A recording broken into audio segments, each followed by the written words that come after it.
What's up, everybody? It is time for another edition of Random Topic Sundays. If you're tuning in, you are tuning into the hottest live stream on YouTube right now. Whoever you are, wherever you are, I hope you are blessed and doing safe. Tonight, we have several topics we are going to get into. We will be talking about Tamika Mallory and her recent dumbass comments. No other way to put it. We will also be talking about taking care of business and also some other things, including how a Dunkin's Donuts customer bites off more than he can chew. Literally. It is Gavin Reshaw Presents here on channel GBoo2786 on YouTube, on Gavin Reshaw, my other YouTube channel, if you're watching there. If you're watching via Periscope on Twitter at GavinRich2786 and on Facebook Live. It's time for Random Topics. Let us begin, shall we?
are live, and I'm coming at you with 5.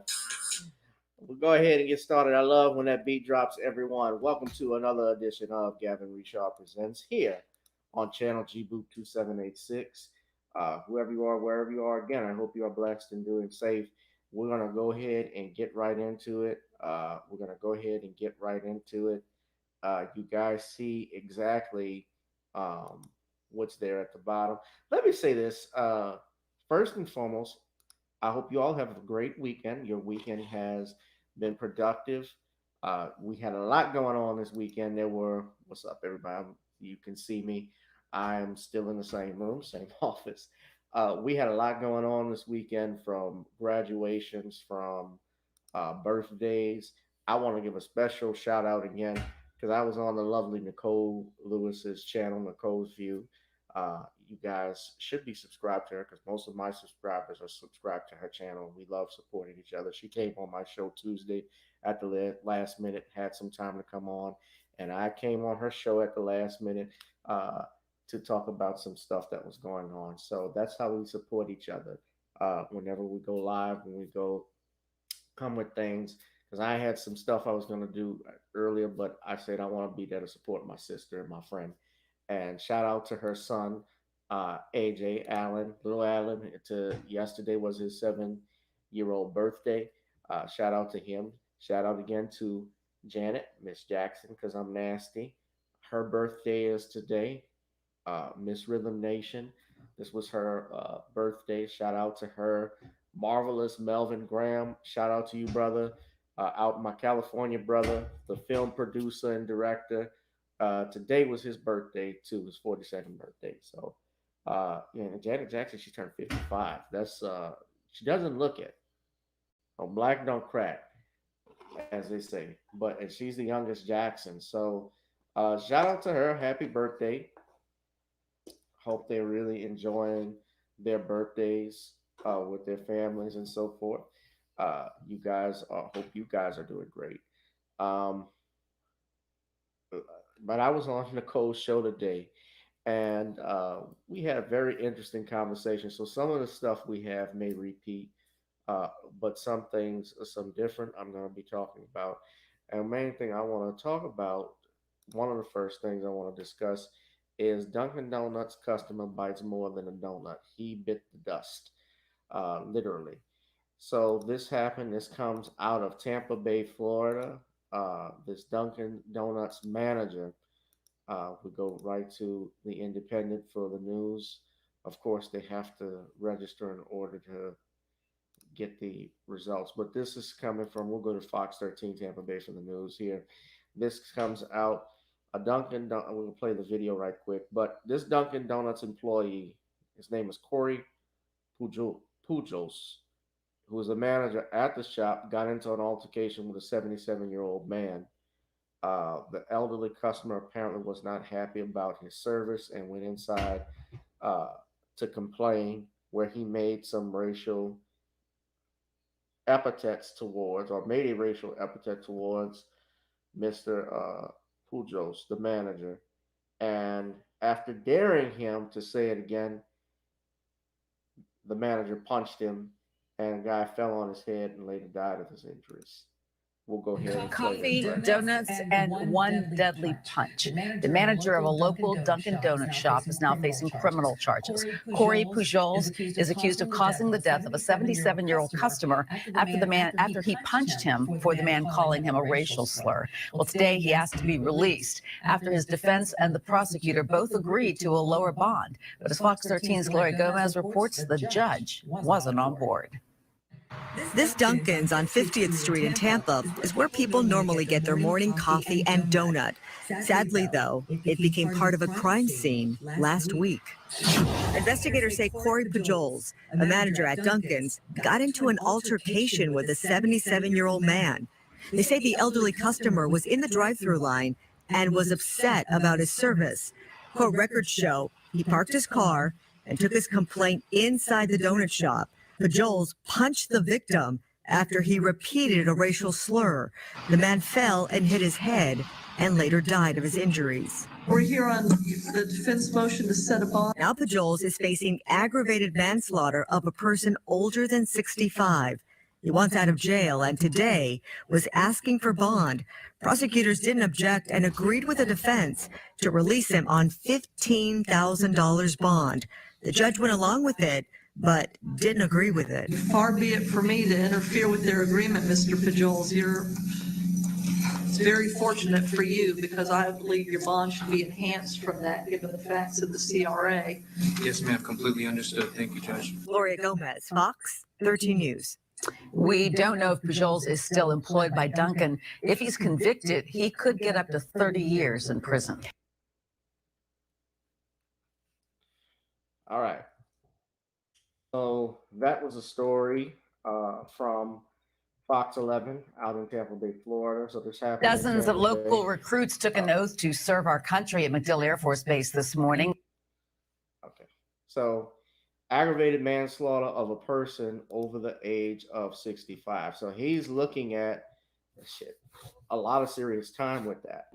Now, the reason why it is not murder, and again, I got to do a disclaimer. This is not creating an attorney-client relationship, but it's just my opinions alone, especially what I know with the law being an attorney. I'm not licensed in Florida, but I do know when there are crimes, there are different crimes, of course, penalties that get enhanced, especially laws that are there to protect handicapped people, to protect the elderly. You know, for instance, battery or even our military. If you commit a battery against a veteran, you commit a battery here in Louisiana against an elderly person, a police officer, you know, those special titles, especially causing grave injuries, there are severe circumstances. It's not about the fact that he used deadly force. It's the fact that he punched and killed a man. Someone died. It's a homicide. Now, what's up, Trev? I'm just breaking it down for you. So what happens is that in order to prove, okay, there are different elements to crimes. You have actus rea, you have mens rea, you have causation. You also have the criminal consequences that flow from it. And what happens, and of course, identity, those that took my criminal law class. But what happens is that you had someone who was, you have those elements to prove. The reason why it's not a murder is because with murder, you have to have what's called intent. People call it malice or forethought. In Louisiana, what we have is we call it just specific intent, meaning that you knew of the consequences of your actions, that it would likely lead to the criminal consequences that flowed from your act, which is the actus rea. You know, if you have the mental element of intent, you know, we say specific intent and general intent in Louisiana. They're two different crimes. So with two different identities for a mental state. Now, some crimes don't require a specific intent. Obviously, if you're talking about a theft, like in Louisiana, if we're talking about theft, there has to be what's called an intent, a specific intent to deprive the other party of the object that you stole. So if you did not have the specific intent to steal something, then I cannot prove the element of theft, that particular and crucial element of theft. Therefore, that charge cannot stick. Same thing with murder. You have to prove that there was a specific intent to kill.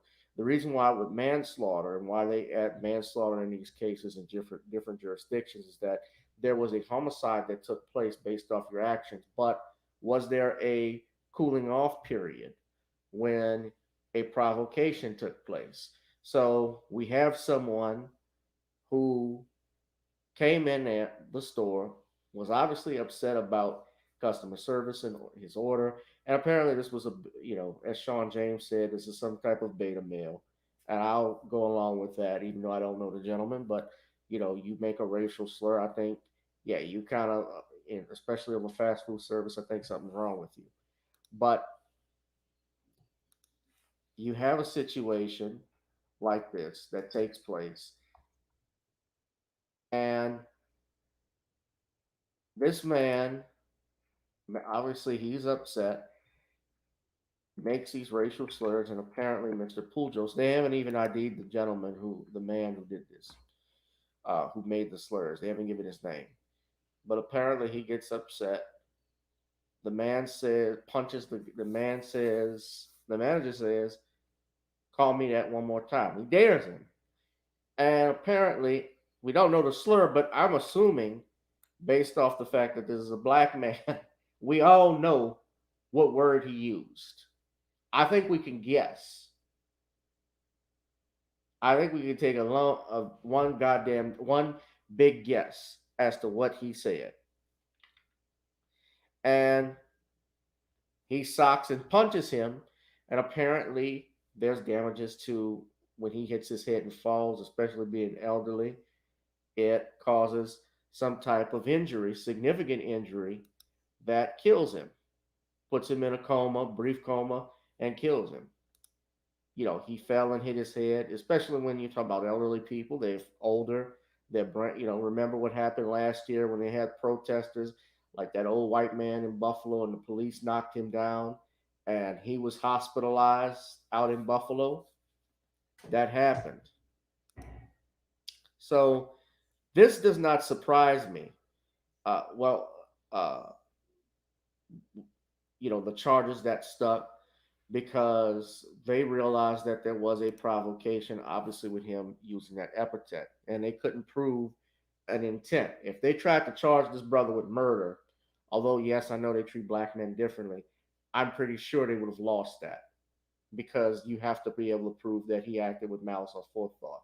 And obviously, when you're talking about provocation has to be significant enough that it would cause a reasonably prudent person to not act within their right mind. So when we talk, for instance, about if you caught your lover, your wife or your girl, men in bed with another man, your best friend, for instance, well, that would cause any person under those circumstances, a reasonably prudent person, to be highly pissed off at seeing something like that. So I don't have time to think. And that's the reason why, in this situation, when we're talking about a racial epithet being used against his brother, he didn't obviously have time to think. He was pissed off. This man, I don't know if saying things, of course, necessarily may not be criminal, although sometimes they can be. Uh, you know, but obviously that would be significant provocation for him to have hauled off and socked the guy. I've been in situations, let me say this, a situation once where someone made a racial epithet in my presence directed towards me. And and this wasn't an elderly person, but, I handled that situation very much like a man, like a black man, because you're not going to disrespect me in my presence, even if, and you talk, and you said it behind my back, hiding behind your girl like a bitch. That's the one thing I didn't like. You want to talk? Call me that to my face. I've told y'all this story before. I'm not gonna go back. If you saw me on Nicole's View, I talked about it. I was in Las Vegas, and I had. I'm not gonna talk in detail, but I had an altercation at the hotel where I was staying at. In that hotel, I heard is under new management, or I think it's closed down. Goodness, very good. But that happened. So I I'm interested in seeing what happens more with this case. But in a situation like that, I can understand why this brother reacted the way he did. I'm not gonna say, is there another way he could have handled it? Could he have ignored the guy? He could have, and maybe it would have saved him some trouble. But what I will say to this is that black people are no longer going to take, and this is for all my white colleagues out there who are listening, especially if you're one of those good liberal white people who wants to help the Negro community. Let me say this. We are not going to keep tolerating, and this goes out to the rednecks as well that don't like us. We're not going to keep tolerating you disrespecting us and thinking you can get away with it. You got to put up with us living right in the middle of your shit. Matter of fact, we were here before you were here. This country is just as much our country or more than even you. And that's just history I'm speaking spouting. I have no issues with people. I don't hate people because of what they look like. I was never taught to hate somebody based off their look. But I was taught to be cautious, and I was taught and grew up as a black person, like most people, black people in America. I are based off our common experiences, the things that we have to go through each day, trust issues, the issues about being better, 10 times working harder than the other person, how nobody's going to give you anything, trying to get a business loan, especially if you're an entrepreneur and being unable to because of what you look like. That's the type of shit we go through as black men. And it keeps happening. It keeps happening.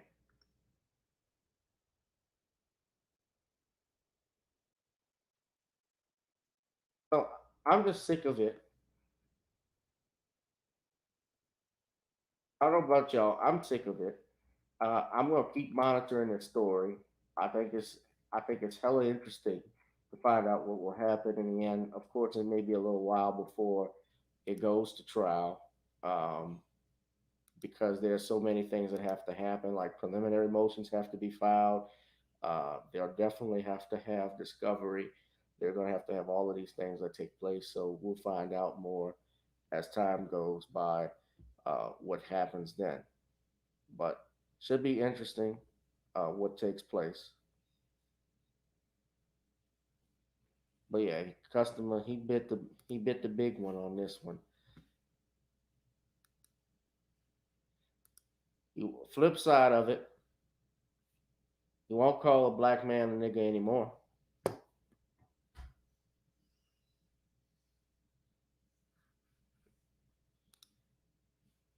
The last time he'll say it, uh, you know, and that's also another lesson for all of you too. You should watch what you say. Be careful who you say it to, because you never know who that person that you disrespect, that person, uh, who you look down upon, that person may very well hold, your life in their hands.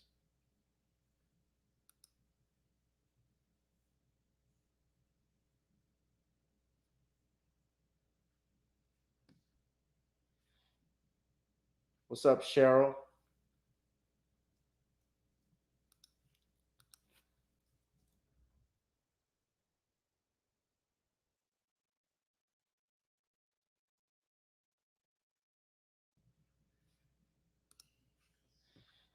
Yeah, this climate that we're in, I'm wondering further and further, are we really being pushed? Are the powers that be pushing us further to Civil War 2.0? War is already here, technically, but uh, are we going to look at something that's going to happen, likely to happen back in 1861 when the South bombed Fort Sumter?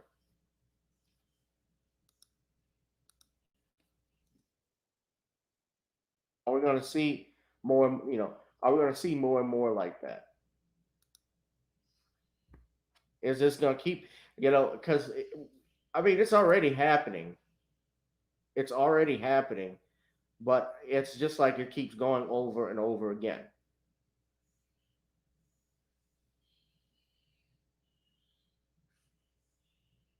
We see it happening, and we haven't. And traditionally, we don't respond like that. We respond peacefully and all of this stuff. We sing spirituals.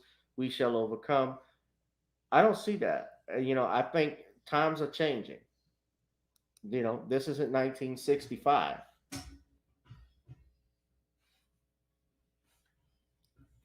See a lot of people, a couple of people in the chat. I guess, some of my other attendees and followers, my people that come on the live stream. I don't know if you guys have you all been getting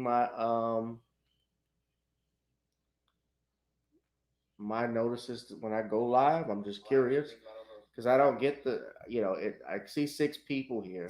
I have over 846 subscribers. Well, it's YouTube on that crap again. But anyway, we're gonna keep it rolling, guys. Gotta talk about Miss Mallory now. You guys saw me on the Cold View. We talked about it very briefly. Well, we not briefly, but we talked about it enough. But this was she went on the Breakfast Schlubs, and I did not see Vicky Dillard's. I won't comment on Charlemagne because I didn't see his response, and apparently he was trying to clean up for Tamika Mallory. But I mean, the Breakfast Club for the last couple of years, I have not really paid attention to them. I haven't watched them as much in recent years, especially after what happened with Monique's uh, interview, but particular when they actually interviewed the Malik Yoba and those 3 transgenders, and they were talking, just talking foolish.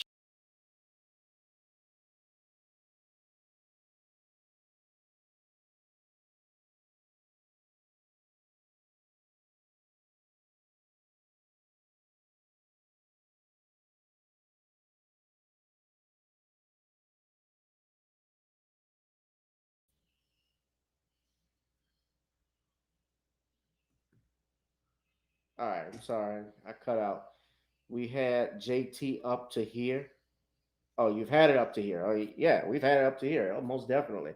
What's up, Derek Bailey? Salute to you too, my brother. Always and good to see you.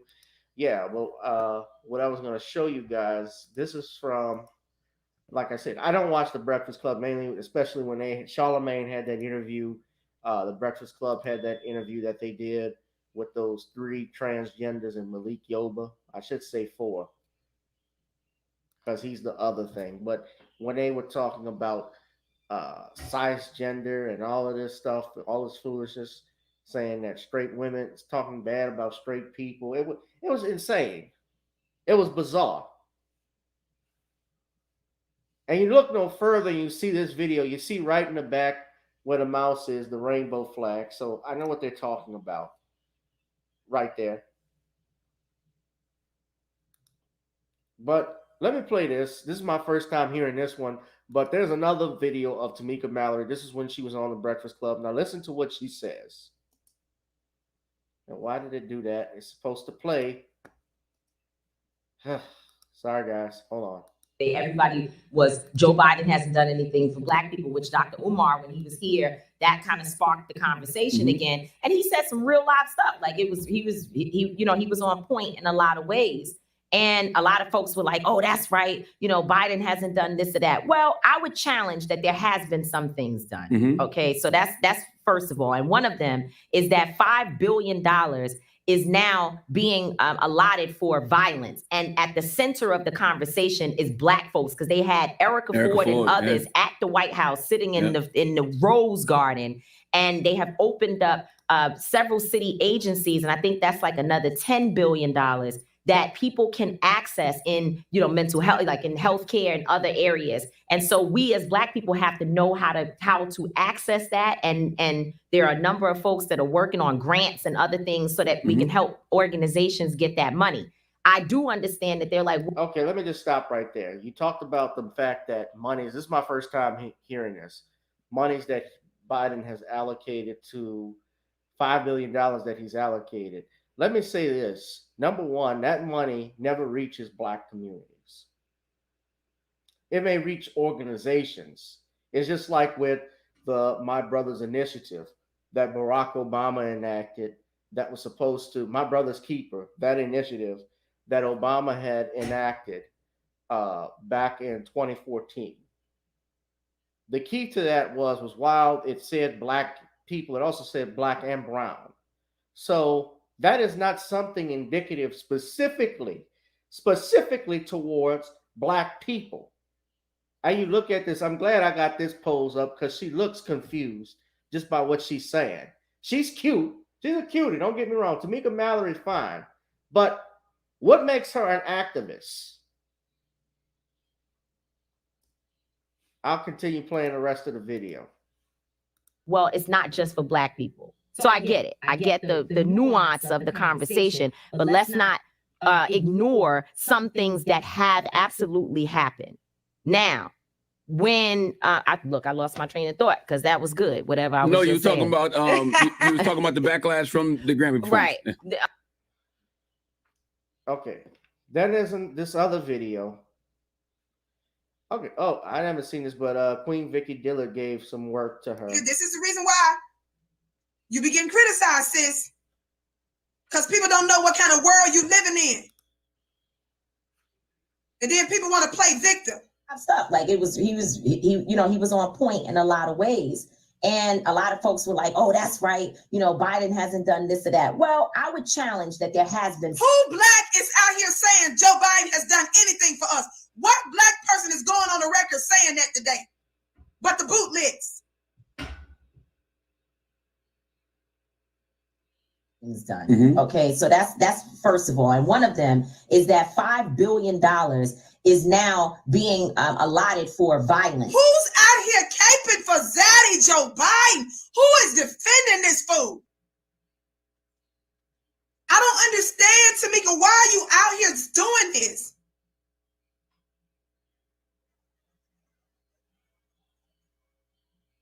This is the reason why people be saying it's a scam and y'all Democrats first, you ain't B1 first. This don't make sense. What is you talking about? Not what are you? What is you talking about?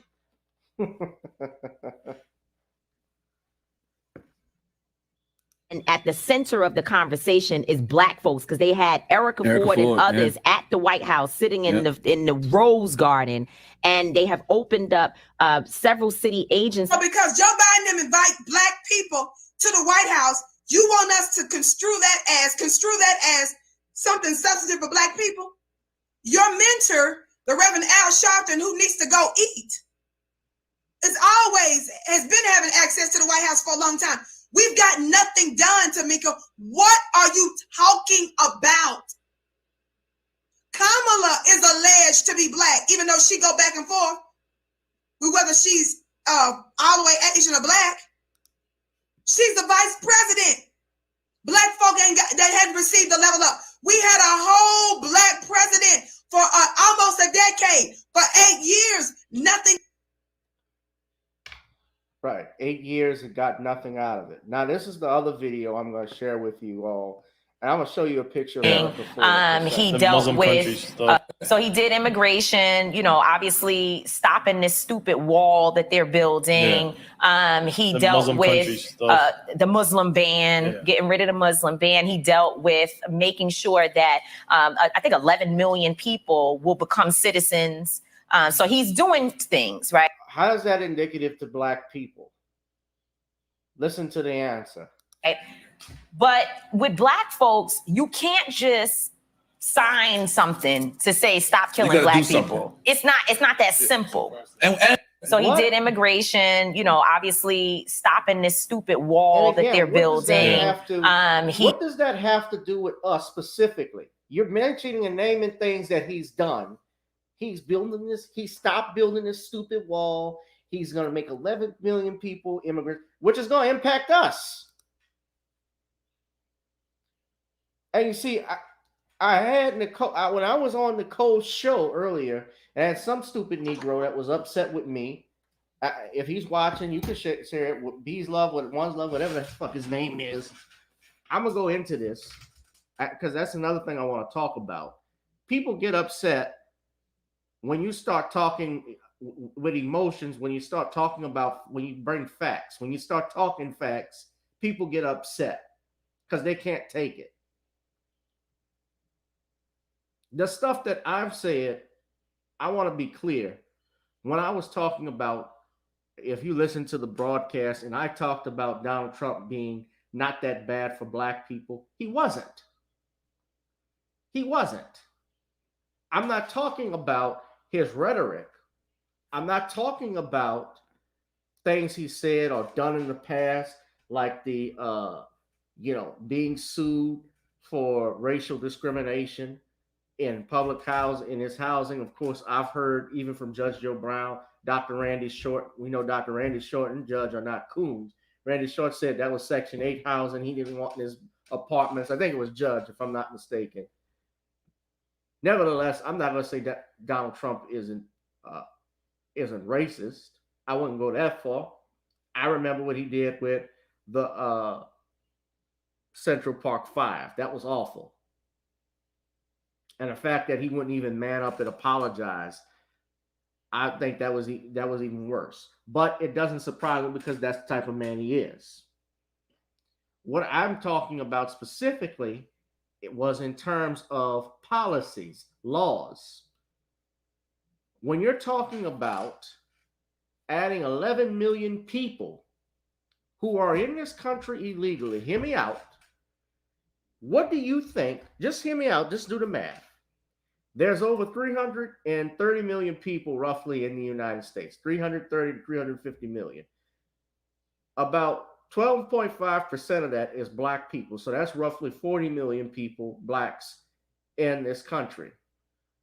How minorities, the Hispanic community already outnumbers the Black community. Back in 2002, 2003, they surpassed us as the number one minority in the country.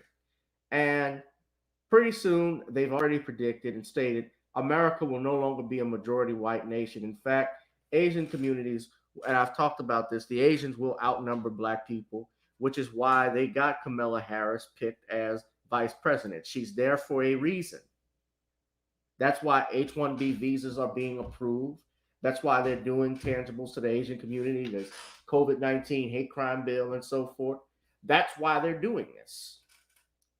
So you guys do the math. How is it going to look for us, especially since you're fighting for jobs, you're fighting for justice, you're asking for tangibles, but 11 million people who have no right to be in this country, and by that I mean they're in this country illegally, they broke the law, for whatever reason it's still illegal. They tell us ignorance of the law is no excuse. They throw the books at us even when we say provide reasons why we may some people may steal, even if it's in duress, even if they're hungry, they have no way to get food for their families, they'll still throw the book at you in our legal system. How is it going to look, though, when you add 11 million people? What is that going to do for you? And you add the Asians, you add the Indians, you add those groups. You don't think that's going to impact your numbers, your Black community, and how you get tangibles? Think of the census that started last year. I know COVID-19 impacted it, but when you take the census, when you complete a census and you participate in it, they look at your population numbers. So now, if you see a dynamic shift in the population, they know what neighborhoods, what areas should get certain monies, what neighborhoods should be allocated. Things should be allocated to go into those businesses, to those areas, how to fix your roads, your streets. Whether we're going to put an I-10 up or not. Right now, Biden is actually talking about getting rid of the I-10 overpass. The Biden administration, although I don't think it's Biden, I think it's the people around Biden. But nevertheless, under his administration, they want to get rid of the historic North Claiborne overpass that they had put up essentially to get rid of Black neighborhoods. And the fact that they want to tear down this overpass now, that's something for a different story. That goes to the gentrification that's already taking place in New Orleans, in the Treme area. I mean, look, for the first time in history that I've ever seen, I've never seen bicycle lanes in New Orleans East and the Lower Ninth Ward. Bicycle lanes are here.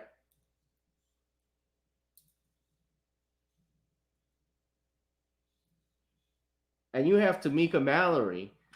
She works under Al Sharpton. There's no question that she's a shield for the Democratic Party. He dealt with the Muslim ban, getting rid of the Muslim ban. He dealt with, and guess what? Even with this, making sure that I think 11 million people. And even with all the stuff Trump did and said, let me say this too. The Muslims, by 39% of them or better, voted for him. Same thing with Hispanics. So get out of your emotions, ladies and gentlemen. Get out of your emotions, because even when somebody says will become something citizens. racist, so he's doing things, right? It doesn't benefit but blacks. With black folks, you can't just sign excuses. Something to say stop killing black people. It's not that simple. So he did immigration. And it makes absolutely no sense, because she's listing all of the executive orders Biden has signed and the legislation he signed. He's doing stuff for LGBTQ. Let's not forget that. He was on the town hall with CNN and said that an 8-year-old boy, it's his right to call himself a girl. Don't forget that. So everything you're hearing are nothing but excuses. You go there, I'm going to talk about doing business in a second, but she opens her mouth for the wrong reasons. Tamika Mallory, it's evident that she's a shill, ladies and gentlemen, for the Democratic Party, and we don't need that.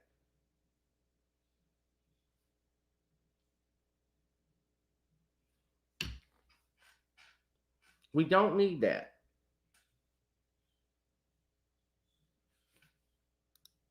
I'm not surprised.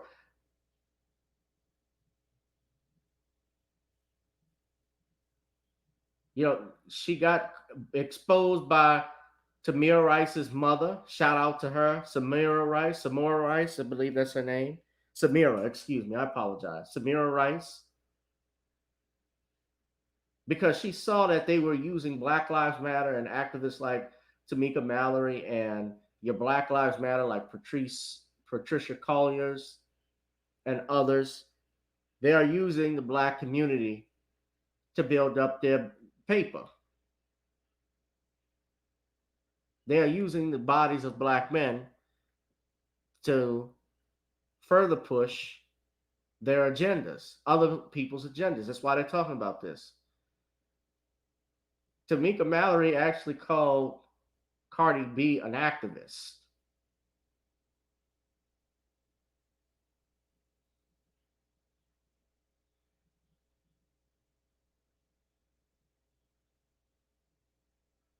Doesn't surprise me, but this is the type of crap we're dealing with.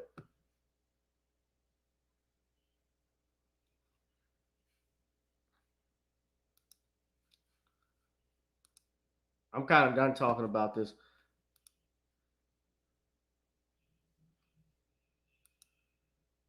What's up, Boston Cleaning? What's up, Lucius Gaines?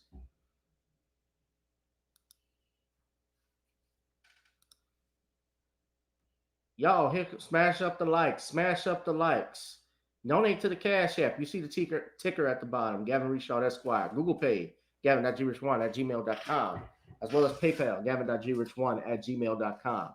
Smash up the likes, guys. So everything we heard is excuses, and that's why we got to, my next topic, we're talking about taking care of business. Now, if you listen to, I'm sure you did, my live stream with Nicole, what we were talking about with different presidents and people being racist and so forth, you are going to interact. And I'm sure most of the people here that are on this live stream are over the age of 30 at least. Some of you may be a little younger. Most of you, though, get it. You've worked even if you've worked even as a teenager in the 20s, you have, even as a teenager or in your 20s or 30s, I'm in my 30s still, thank the Lord. I'm still young, I'm still pretty, still good looking. If you've worked in any field, you're going to work with people you don't like. That's just a gimme. Let me do something first before I need to pause because I'm getting a little hot.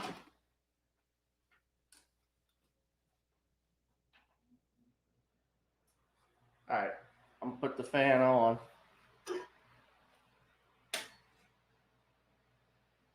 All right.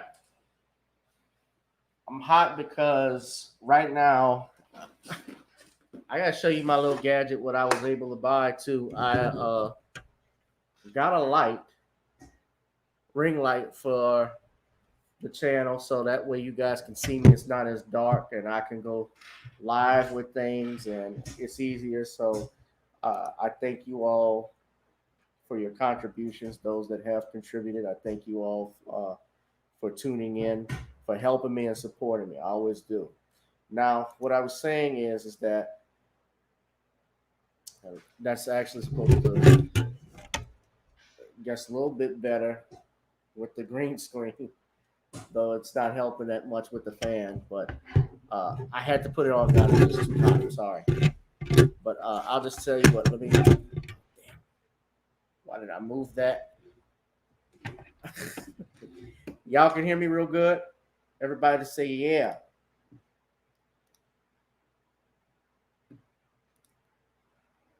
All right.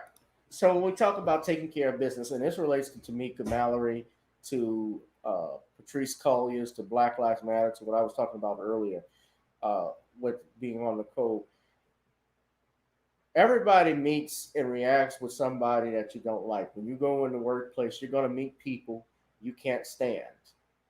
My mother even told me, I learned you go to school with people you don't like. You go to school with bullies. My mother even told me this, the world is going to be filled with people that don't love you, that hate you. Jesus even told the disciples, he said, remember, if the world hates you, remember it hated me first. The world hates God, always has, always will. And I say that to say, we're going to work with people.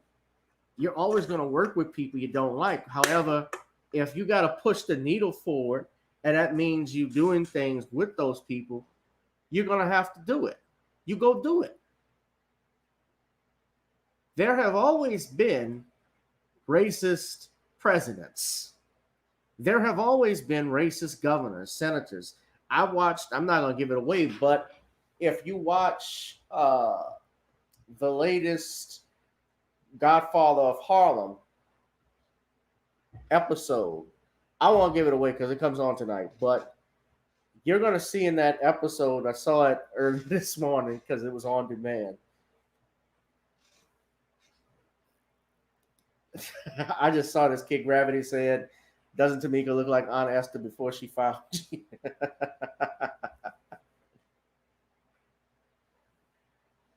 I didn't get to read any of that. Oh, I forgot before. Let me pause while I'm continuing. This is, you said Erica Ford. This is Erica Ford here. Cornel West's sister. Damn. She's not really Cornel West's sister, but that's who she's talking about. That met with Joe Biden and came in there. I don't know much about her. I'm not going to say anything negative. She's been a community activist, it says, for more than 30 years in stopping combat violence and inner youth in devastated communities. Again, that has nothing to do with Black people. Specifically, that doesn't target. And look here, improving the lives of Black and Latino youth. I am talking about Black men, Black women, when we talk about things done for Black people. And you're caping for Crime Bill Joe because he gave you some trinkets. I'm pretty sure. Now, getting back to when I say taking care of business, like I said, you're going to interact with people, and all of you know that, who you don't like. You're going to interact with people that you have issues with. I don't see eye to eye with my brother on a lot of things. That's just the nature of life. But we still go to work despite the bullies that are there. We still go to school despite the bullies and the teacher that's an asshole that's there that you're going to meet. And you do it why? Because there's a better goal for you. There's a dream that you have that you're trying to pursue. You are trying to provide for yourself and your family. I watched my father worked 2-3 jobs, even as a pharmacist, floating from store to store. And he had a vision and plan, though, to build his own pharmacy, and he had it for a while. My dad had his own pharmacy, twice actually. But he worked also for Walgreens. He worked for Eckerd's. That was an old pharmacy store here in New Orleans. He worked for K&B. That's another old classic one that he worked for. Part of that required him, while he had his dream, he had to work with people, obviously work under people he didn't care for. Yeah, Eckerd's was the truth. Eckerd's was New Orleans. K&B was really New Orleans, Kid Gravity. So when it comes to that, as you work with people you don't like, and especially if you have a dream as an entrepreneur, you're probably working with those other groups because you want to advance your career. You want to advance your money. So you stacking your paper up so you can build for the future. That's why you have family members, you have parents, your dad. Let's say he was working overtime at the mill because he wanted to put more money in his pocket so that he could buy you some nice things. He could buy your mother that mink coat. He could buy you a car or buy a new family car so that everybody could fit in. There's a reason behind stuff from time to time and everything. And we may not see it from time to time, but there is a reason why some things, I believe, things happen. So when we're talking about even with presidents, am I against meeting with Joe Biden or Donald Trump? Was I against that? I was not against it if the meeting was going to be productive.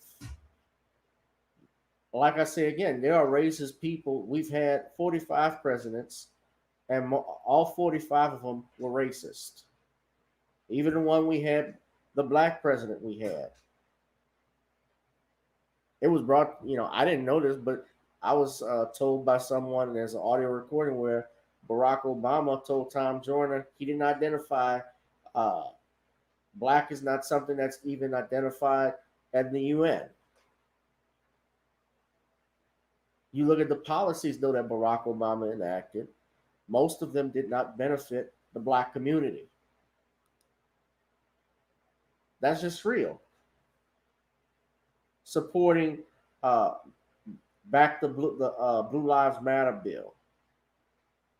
Supporting the National Defense Authorization Act, which objects American citizens to being held by the government, being held in prison camps by the government without the ability to protest, without the ability to object and appear in court, without habeas corpus. Those were things that he signed. He signed that bill.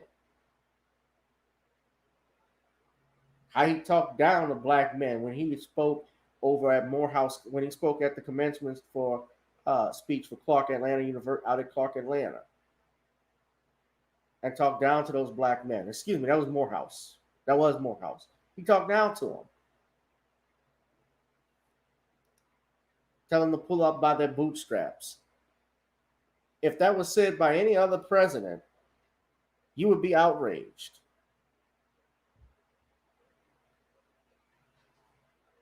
So we got to learn how to do business. With Donald Trump, Judge Joe Brown even said this, Trump is not president anymore. So all the stuff that's happening now in this country, we can't blame just Donald Trump. I mean, damn, Kamala Harris even said herself 2 weeks ago that America is not a racist country. What did you have to say about that?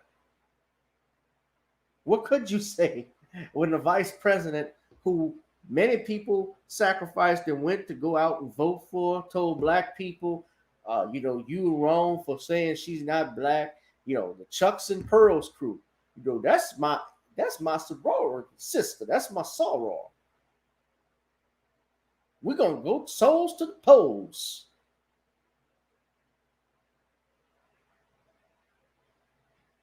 Souls to the polls. I lost friends over some comments I made about Kamala because I saw her being compared with Ruby Bridges. And I had niggas mad at me saying I thought it was wrong for me to actually criticize that photograph that they had with her walking hand in hand with Ruby Bridges. When I said she would have locked Ruby Bridges up. You're damn right.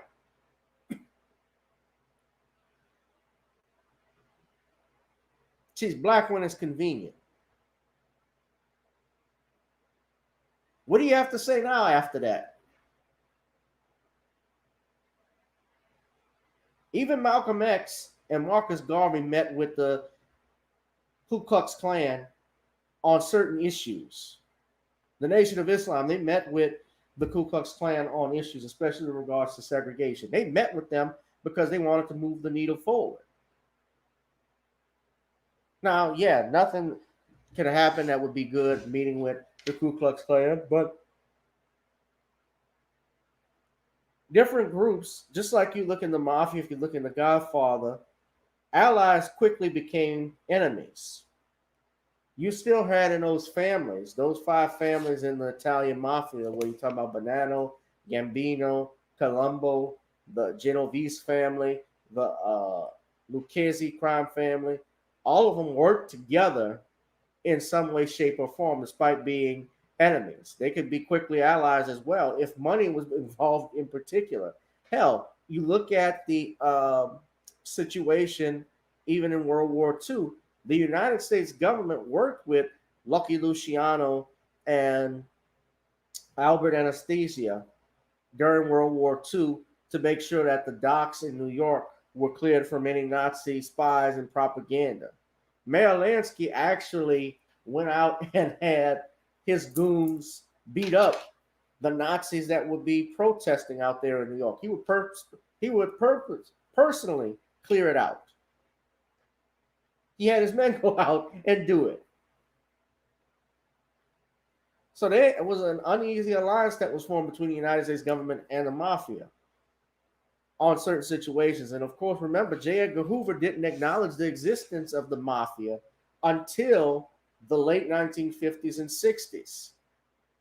The Mafia was never acknowledged in the United States formally until they had those hearings.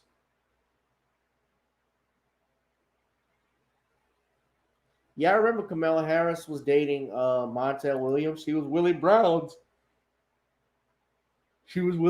girlfriend too, a married man at that.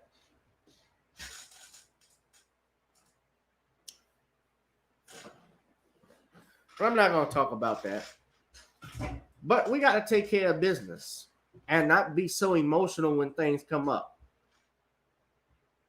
You meeting with Trump. You met with Trump. Don't you be saying Trump was good. Don't be tweeting. I had all that shit. You guys don't realize what we've gotten ourselves into with this current administration. Because like I said, he's even told those black Negro leaders that you all love and support that the Hispanic community, you need to get with them because they're going to outnumber y'all. And, this is not a good thing. He even said stuff like that, how this was not a good thing. He talked down to those leaders, quote unquote leaders, in that town hall meeting, in that Zoom meeting. He talked like a slave master. I'm being real. He talked like a teacher to a child. And to see those men, these grown men, punk and not say anything, that should tell you all you need to know about what's going on in this country, where your leadership is. There is none.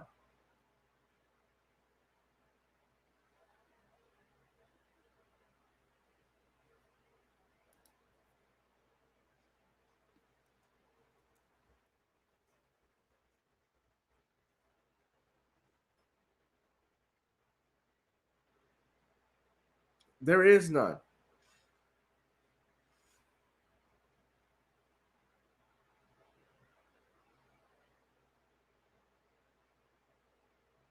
So quit being emotional, guys. Learn how to do business. Learn how to make money. We got to build up our economy.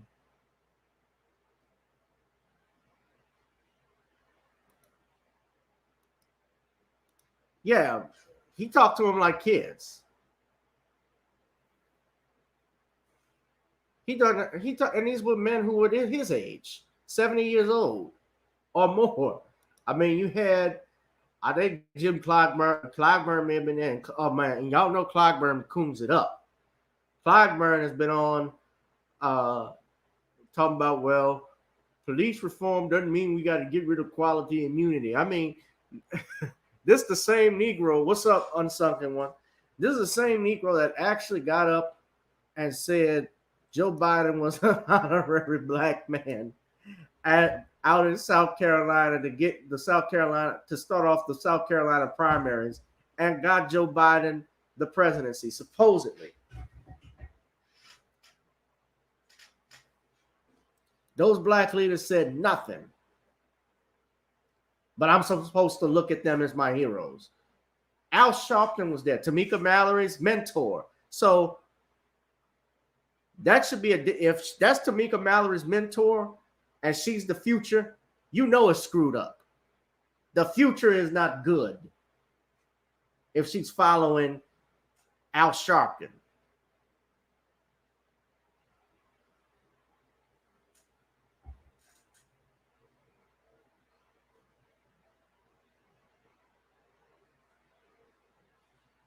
Oh, you don't know, Derek? Let me show you what hold on.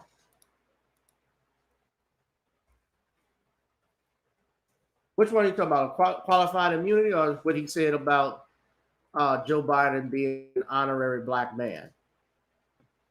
Yeah, he said it. I'll show both. First off, let me just show you the article on the qualified immunity aspect.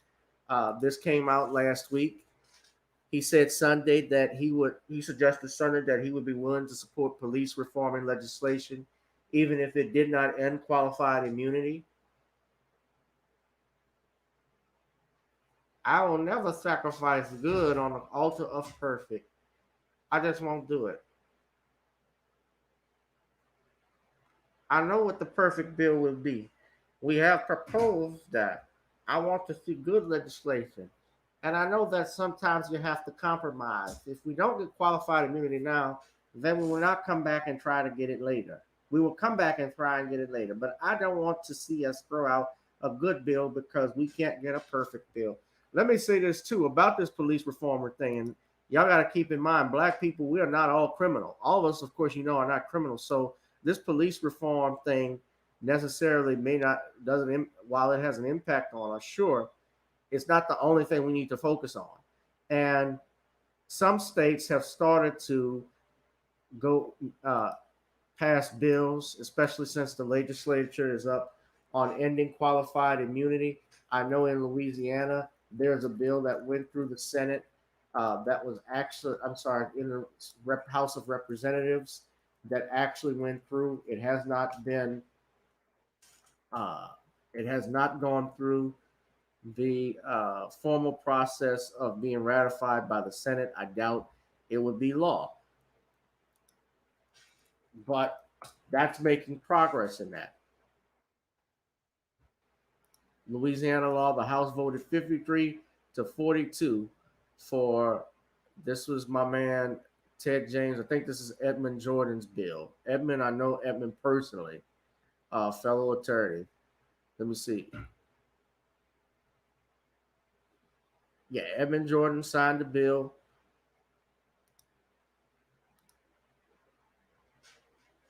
It says they agreed to place new limits on police officers' wide immunity from civil lawsuits after black lawmakers made emotional pleas for passage of the bill aimed at addressing police misconduct.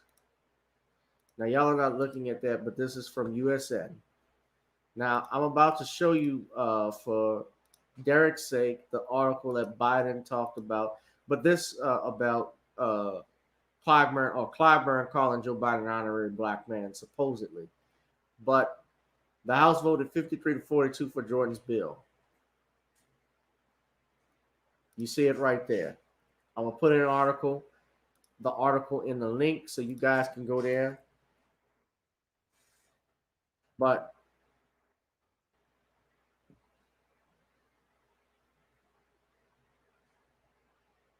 here's what, this is from Black Enterprise, by the way.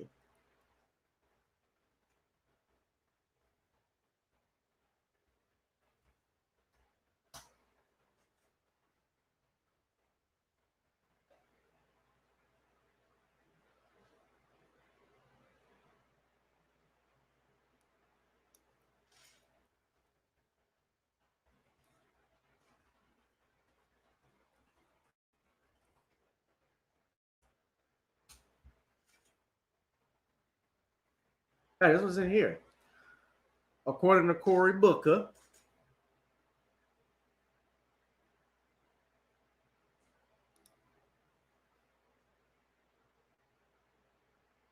he said Majority Whip Jim Clyburn referred to Biden as an honorary black man during a recent Congressional Black Caucus meeting. According to the Griot, the fundraiser was held, this was at the Detroit Athletic Club and included more than 350 people in attendance. Booker, who dropped out of the presidential race in January, has spent several days campaigning for Biden in Rust Belt states after endorsing him on Monday.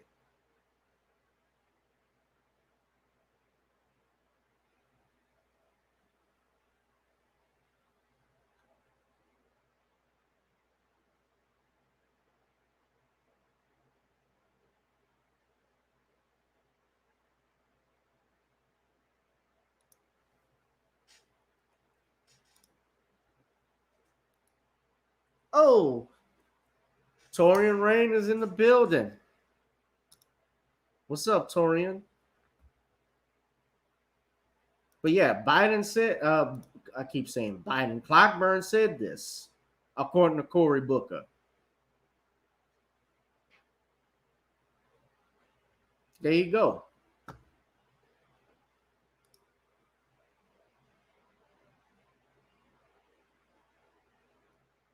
He dated Gayle King. Well, Gayle King got back. I can say that much. Gayle is thick, and she's not somebody I would date because I think she an airhead, but she do got booty on her. I mean, Corey dated her. She might have been his beard. I don't know. Stuff Corey has done and has been pushing. You know, they've been pushing that transgender stuff and LGBTQ. I'm looking at it. Y'all listen, care like Tariq even did a video on how he talks.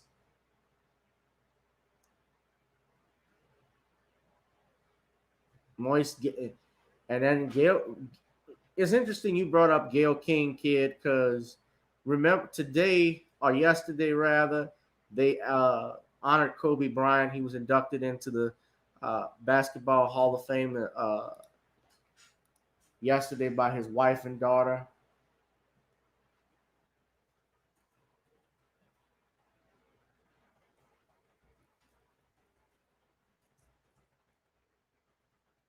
And of course, I don't know if Gayle had anything to say about it, but remember when that happened, last year when all that stuff went down after Kobe died, my goodness, they were talking bad about the brother before he was even buried in the ground. I'll play a little bit of it. Damn, my Rashad and aged. And most of all, his dear friend, Michael Jordan. Please welcome Vanessa Bryant. Yeah, his daughter wore his jacket. This will be the.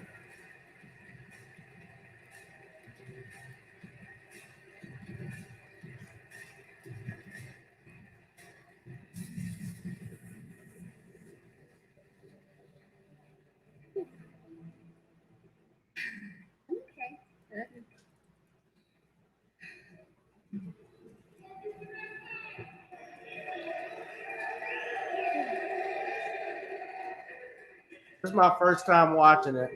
Last February, I called Michael and asked him if he would introduce Kobe tonight, and he graciously accepted.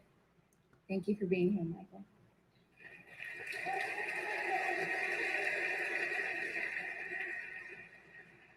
Kobe admired you. This means so much to us.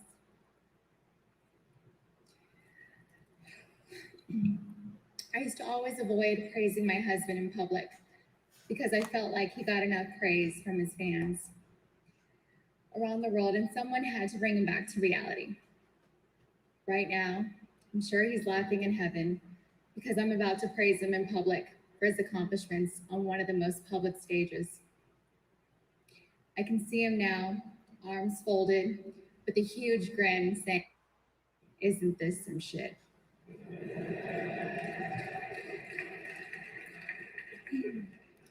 He's still winning. I wish my husband was here to accept this incredible award. He and Gigi deserve to be here to witness this. Gigi would be so proud to watch her daddy get enshrined into the Basketball Hall of Fame. I know Kobe is really looking forward to being here. He asked the Hall of Fame to specifically add a 6th ticket for Capri. He was so happy. He didn't really talk about upcoming awards, but he did mention this one a week before he and Gigi passed. My husband and I were sitting at our kitchen island, and he and I had a conversation about my mother and father-in-law attending tonight's enshrinement. I invited my mother and father-in-law to tonight's enshrinement to thank them for bringing one of the most amazing human beings into this world. I don't know what happened to the screen. The upcoming awards, station about my mother and father-in-law attending tonight's enshrinement. It goes black for a little while. I invited my mother raising Kobe to be exceptional. Okay. Thank you to all of Kobe's family. Sharia, you've gone above and beyond. I love you. Yeah, I'm glad they invited the family because remember at Kobe's funeral memorial at the Staples Arena, they did not mention Kobe's parents at all. His mother and father were not mentioned at all in that, and I thought that was very tacky and disrespectful what they did.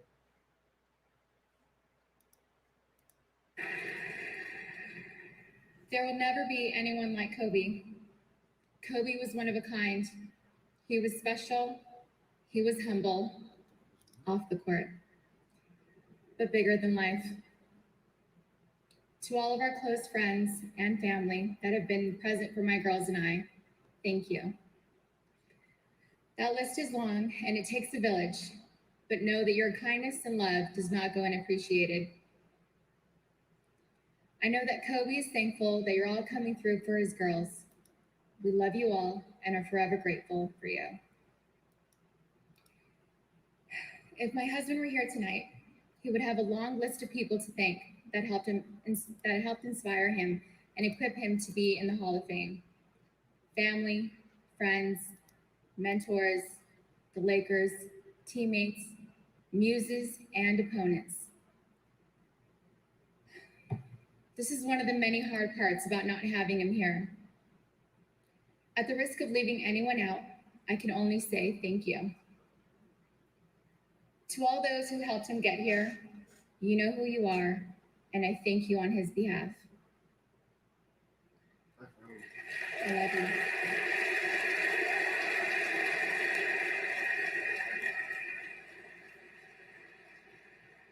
I don't have a speech prepared by my husband because he winged every single speech. He was intelligent, eloquent, and gifted at many things, including public speaking. However, I do know that he would thank everyone that helped him get here, including the people that doubted him and the people that worked against him and told him he couldn't attain his goals. He would thank all of them for motivating him to be here. After all, he proved you wrong.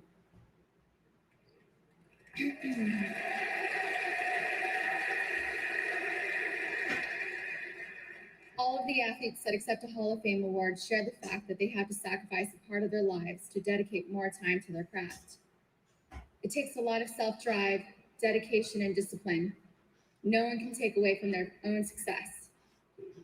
Kobe's personal stats speak for themselves. Kobe was on a different level. He never took shortcuts when it came to basketball. He gave this game his all. Yeah. Kobe played through injury after injury. To name a few, he had IVs administered during half times to play through food poisoning and the flu. He played with a broken nose. He had a broken finger and had it snap back in place just enough to finish the game. He also taught himself how to use his left hand to play the rest of the season while his finger healed. He even swished 2 free throws with a torn Achilles and walked off the court on his own.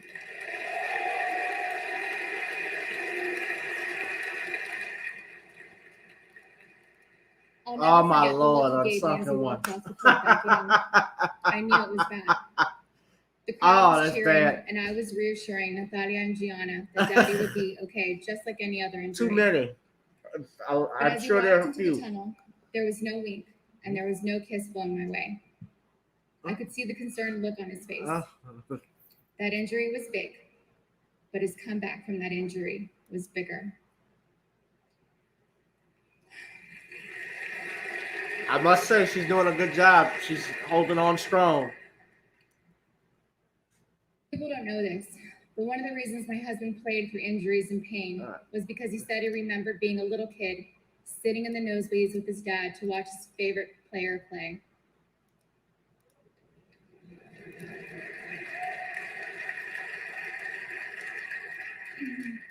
He could recall the car ride, the combos, and the excitement of being lucky enough to have a seat in the arena.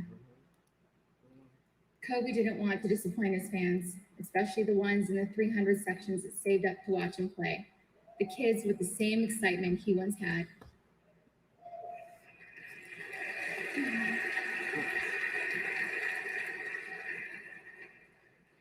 I remember asking him why he couldn't just sit a game out because he was hurting. He said, "What about the fans that saved up to watch me play just once?" He never forgot about his fans. If he could help it, he would play every minute of every game. He loved you all so much.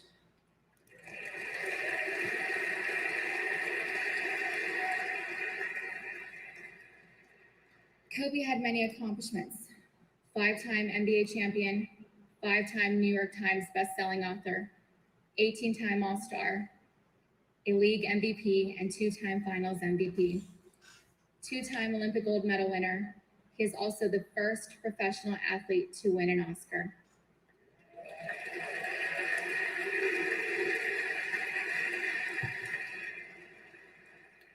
The list goes on, but his most cherished accomplishment was being the very best girl dad, everyone that has helped him get here. But since I don't have Kobe's specific list, I want to thank my husband. He did the work. He broke those records, and he inspired people to be great.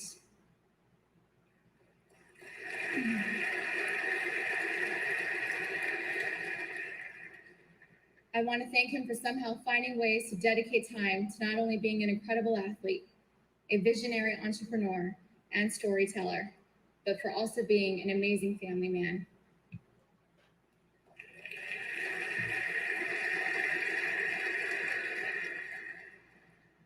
Dear Kobe, thank you for being the best husband and father you could possibly be. Thank you for growing and learning from your own mistakes. Thank you for always trying to be better. Thank you for never giving up on us. Thank you for all of your hard work. Thank you for our family. Thank you for our daughters, Natalia, Gianna, Bianca, and Capri. Thank you for working so tirelessly to provide for us and for giving us the most amazing life together. Thank you for waking up at 4 a.m. to train, for making it home to kiss me good morning, and for dropping our girls off at school, only to go to practice, come home, and pick up our girls from school whenever you could. Thank you for never missing a birthday, a dance recital, a school award show and tell, or any games our daughters played in if your schedule permitted. Thank you for putting your love for our family first. Thank you for bringing so much joy to our lives and joy to the people around the world. Thank you for inspiring us to be better than we were the day before. Thank you for teaching me and all of us to put someone else's joy before our own. Thank you for being so selfless and loving with a heart of gold. Thank you for never taking yourself too seriously. Thank you for your sense of humor. Thank you for your wit. Thank you for never telling me no and always letting me have my way most of the time. Thank you for being patient and easygoing. Thank you for letting me burst your bubble every chance I got. Thank you for graciously taking all my harsh comebacks. Thank you for dishing them back. Thank you for being the Mickey to my Minnie and the Noah to my Allie. Thank you for loving me enough to last lifetimes. And every lifetime, I choose you. To our girls, Natalia and Gianna, thank you for sacrificing so much time away from Daddy so that he could focus on being the best at everything he set his mind to do. Bianca and Capri, I'm so happy you're here to see this tonight. Daddy was incredible. He loves you girls so very much. Congratulations, baby. All of your hard work and sacrifices paid off. You once told me, if you're going to bet on someone, bet on yourself. I'm glad you bet on yourself, you overachiever. You did it. You're in the Hall of Fame now. You're a true champ. You're not just an MVP. You're an all-time great. I'm so proud of you. I love you forever and always. Kobe Bean Bryant.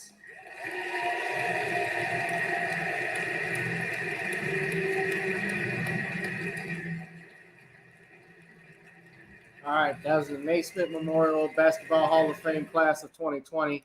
I don't own the copyright to that. Of course, that's all copywritten to Naismith Memorial Basketball Hall of Fame. However, it's being shared or it was shared for purposes of news and commentary. I always got to say that.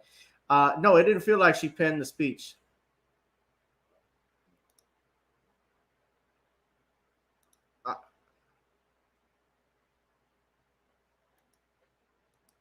Oh. Yeah, you type without thinking. Yeah, she didn't look like she planned that speech. I think she was speaking from the heart, it seemed. I'm glad that she shouted out, you said the speech sounded unselfish. That's not her style. Well, it was his night. I think she couldn't talk about herself with that. And I think there was still maybe some backlash. I'm glad that she acknowledged the family being there, inviting them, the parents there, because I think Kobe and his parents had a falling out, I'm afraid, over either the sale of his merchandise. I think even a relationship he had with Vanessa. They weren't fans of that. But, nevertheless, this was still their son. This was their child. They raised him to be the man that he was and is. And I felt when they had the memorial, they didn't give proper respect to the family. I think they were only not mentioned at all. Vanessa didn't even mention him in her speech and at the funeral. So I think she had to acknowledge them in this one at this time because people were paying attention to it. People were paying attention to it. So, but I won't go much further. I wasn't trying to make this a long night, but yeah, that's the stuff I want to. I wasn't even going to talk about the Basketball Hall of Fame, but I realized that it was yesterday that Kobe got inducted, and I'm sure. Let me say this: I being a man, a single man. Vanessa Bryant is not a single man, but Vanessa Bryant is a very attractive woman, as you pointed out on Sunken One, and I'm pretty sure there are guys who are try. There are guys that would be sliding into the DM. I'm sure there were a few fools, even when Kobe crashed, that's tried to slide in her DMs and get at her. Although that would never work at that moment, but I'm sure there are people that are trying to shoot their game at her. You know, she's widowed, and she's got a lot of money now, apparently. But yeah, that was a great speech. I thought she did a great job. It was unselfish. Rest in peace to Kobe and Gianna Bryant. I got 24 likes in honor of Kobe. Well, it's better than 8. You remember Kobe was 8. He was also 24. Two numbers, like Jordan. Well, look, Bossy Queen, I'm just saying, I mean, eventually, look, when John F. Kennedy was assassinated, how long did it take for Jacqueline Kennedy to get married to Aristotle Onassis?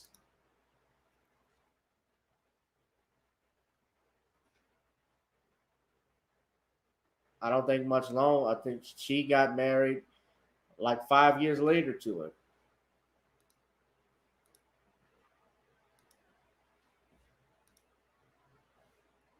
Shit, Tom Benson, the owner of the New Orleans Saints, I remember when his wife died, he got married like 2 months later.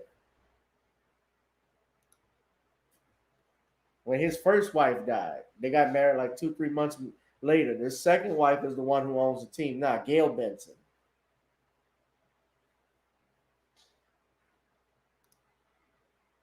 I got 24 likes. No, it wasn't long at all. I got 24 likes in honor of Kobe. That's a good thing. Well, look, y'all, we won't. I'm gonna wrap this thing up. I want to thank you all for tuning in. Get out of here. Shout out to Torian Rain. Shout out to you, Roslyn, Unsunken One, Derek Bailey, Bossa Queenie. I had to get that off my chest. Remember, we got to do business in the community, even if it means moving the needle. If it means moving the needle forward and working with people we don't like, we do it all the time. So keep that in mind, and that's the way politics works. But we got to have something as the Black Authority said, we got to have power in order to get things quid pro quo. And right now, we don't have that. I won't talk about Simone Sanders and so forth too much. You guys saw what's happening. It's the same thing with Tamika Mallory. She's getting her just due. Simone Sanders came out.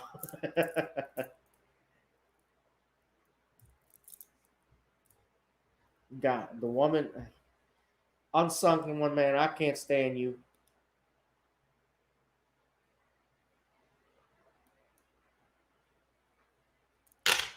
Shit, Bobby Womack was fucking Sam Cooke's wife before Sam Cooke was even dead.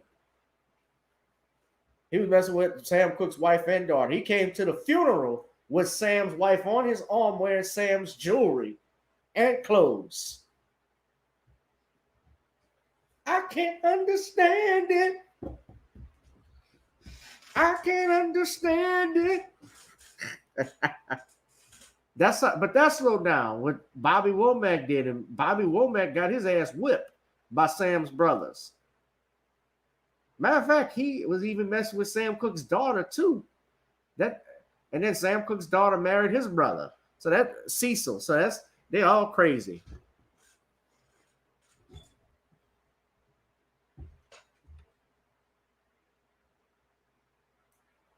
So, all right, guys, that's it for me. I'm gonna be out in a second, but y'all tune in. I think we'll do a live stream Tuesday. Bossy Queen, and Sam's body wasn't even in the ground at that time. Y'all be safe and be blessed. We will tune in. We got more people coming in.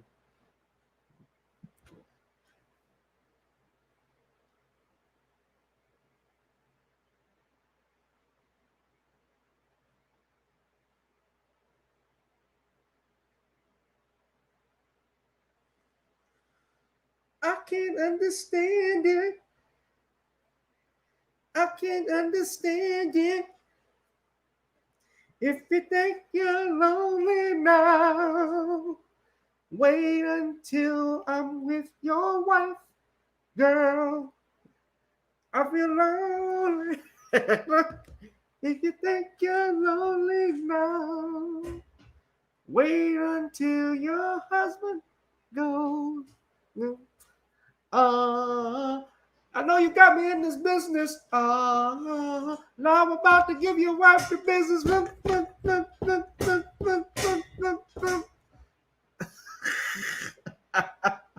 That's awful. That's awful. I'm sorry.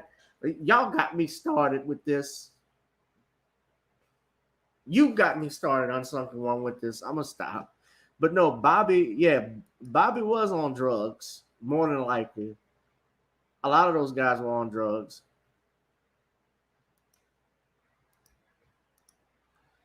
But Tuesday we're gonna do another live stream. I don't know what I'm gonna do. I gotta be back. I'm gonna set something up. I might be on Queen Amadiah's show this week. I gotta talk with her. But shout out to her if she's watching.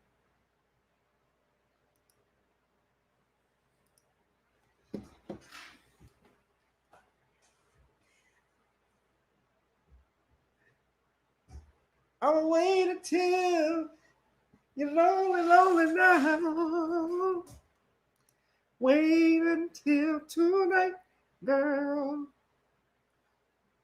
We're gonna put the man around.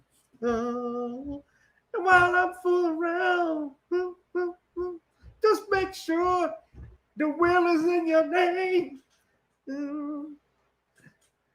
Yeah, my music, my song "Gotta Get On Up" is on YouTube. It's on Spotify. It's under G Rich, the G Rich moniker. Hopefully, you guys will buy it or download it. So far, it has gone double plastic. I'm just saying. No, but it's some people. I don't know if I should talk about it right here, but I tried to play it for some people and test it out, and there were some people that weren't feeling it. Not to say it like that, but it's okay. I'm still promoting my shit. Y'all go by and check out Gotta Get On Up. Okay, y'all support me. We still fight. You may like it. Everybody not gonna like something, and most people will like something. It happens. That's life. So I'm gonna show you where you can Gotta Get On Up. Hold on.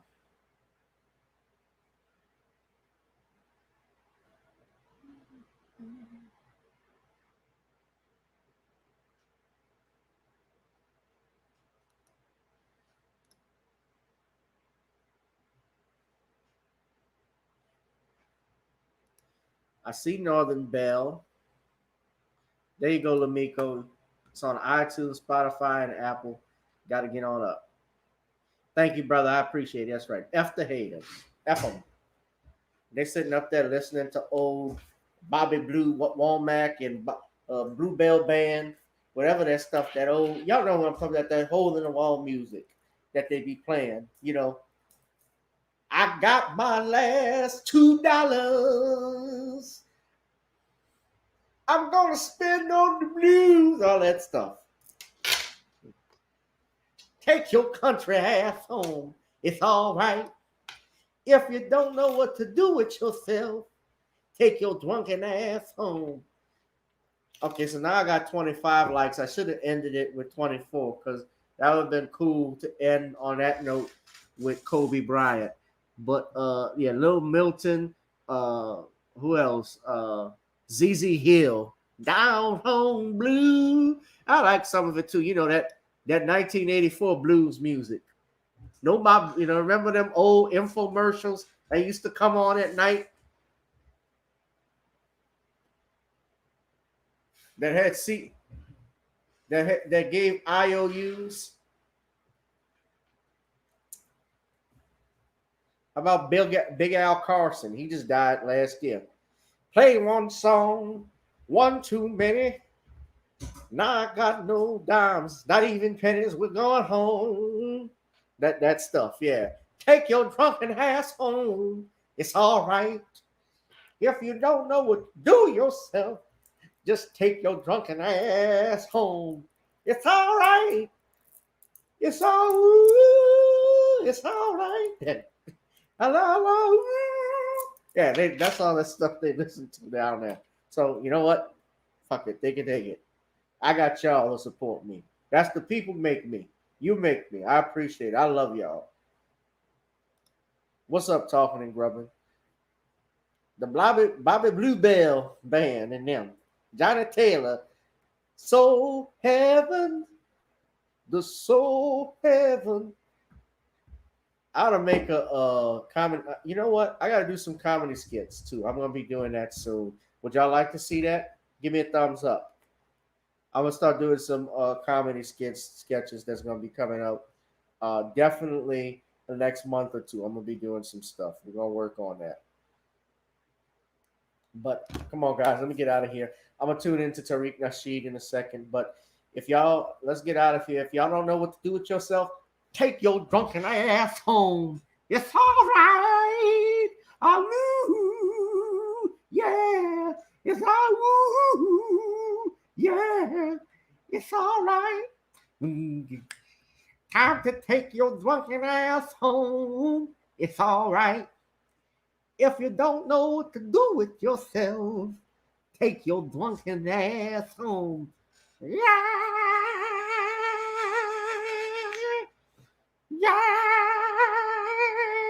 All right, that's. I'm too silly. I'm sorry. No, I'm not.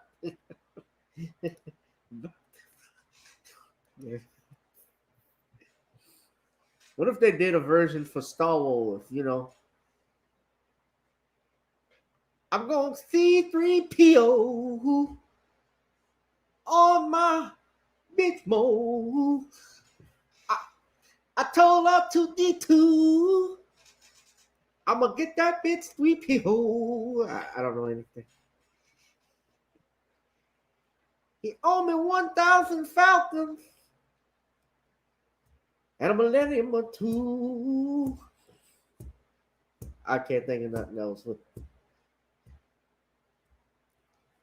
Darth Vader was with me when I got my first taste of the blues. It's silly. I don't know. Tariq's broadcast is ended. I'm gonna watch the replay of it. I said Tariq, the sheets live stream just ended. I'm still gonna get me some of them blues. Well, there's 3 groups you better not mess with.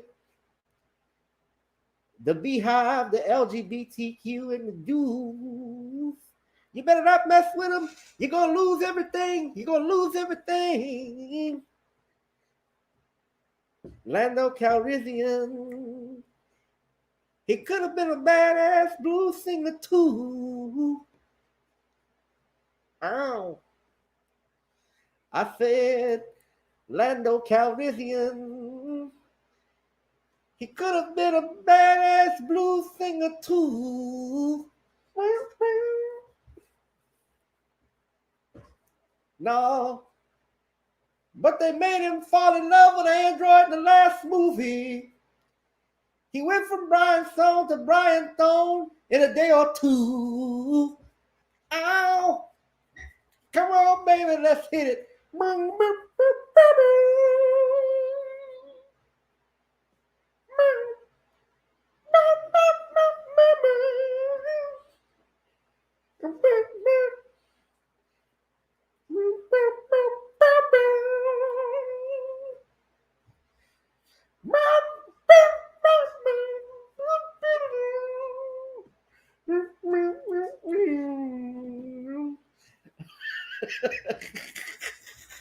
Oh God, let me stop.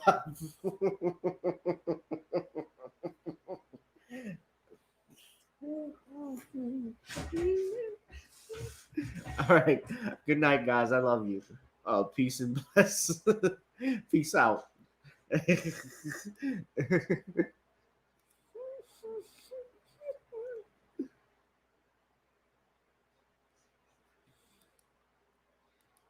No, B.B. King had Lucille. His guitar was Lucille Ensemble. My guitar is Old Air Betsy. All right. Good night.